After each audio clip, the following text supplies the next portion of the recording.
You find yourself craving your favorite highly processed, highly refined, caffeine-laden, sugary beverage from a conveniently located bottling company vending machine.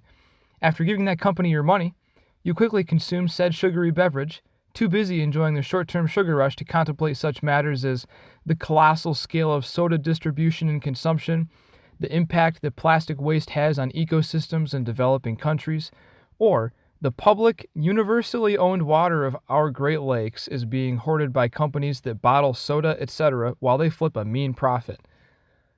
You do think it's a pretty nice day outside, though. Now that you've consumed your soda, it's time to dispose of its vessel. A dim thought crosses your mind. You heard on the news that the koalas are going extinct. Well, koalas happen to be your favorite animal, and you need to do something to stop them from not existing anymore.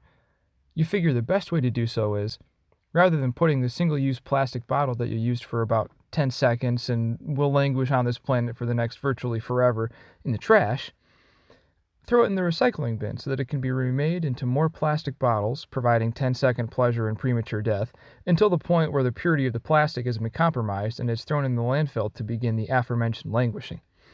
But at least they theoretically make one less plastic bottle.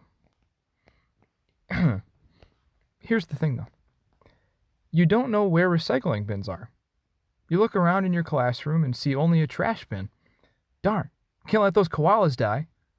You open the door and, within the concrete structure you're inhabiting, which was developed on top of what used to be a thriving mid-Michigan ecosystem, you cry out, "Where, oh where can I find a recycling bin?" Thankfully, someone cares enough to answer your desperate plea for koala life insurance. "Hello, sir. I'm sorry you're having trouble keeping the koalas alive. Thankfully, we have this nice app here that will let you find a recycling bin anywhere on campus, provided someone else has already found one and denoted it. Hopefully your fellow students care about recycling."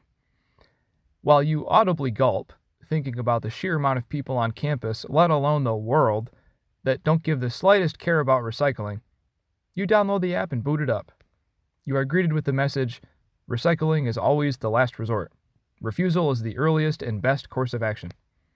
Dang, they're really letting you have it. You check the box that forces you to agree, and you're on your way. A map appears before you. Scattered on it are some pins that, it turns out, denote the location of clusters of recycling bins.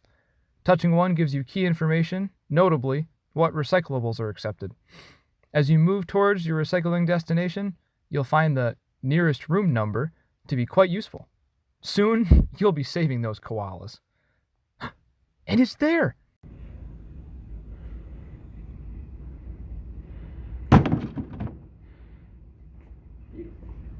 Feeling satisfied, you celebrate your victory with a beverage befitting a 21st century man. Your favorite soda, bottled. On the walk there, you notice another cluster of recycling bins. You do a double take, seeing that the map doesn't have this info. Whoa, Nelly! Is this a rare recycling bin? That's pretty hype.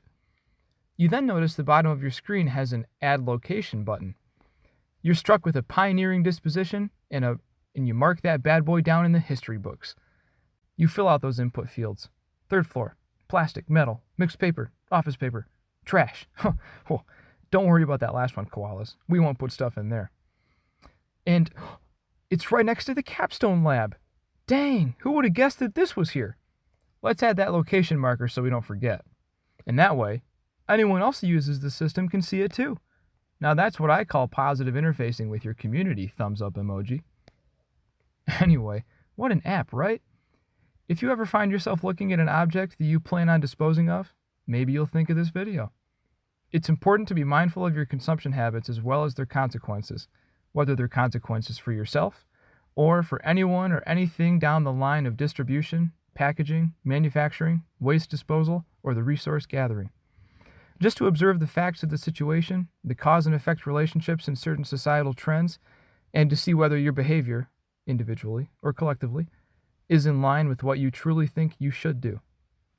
We all have inherited an out-of-control Earth, but we can take ownership of our heritage and make the place that we all live in better for living. Thank you, and have a good day.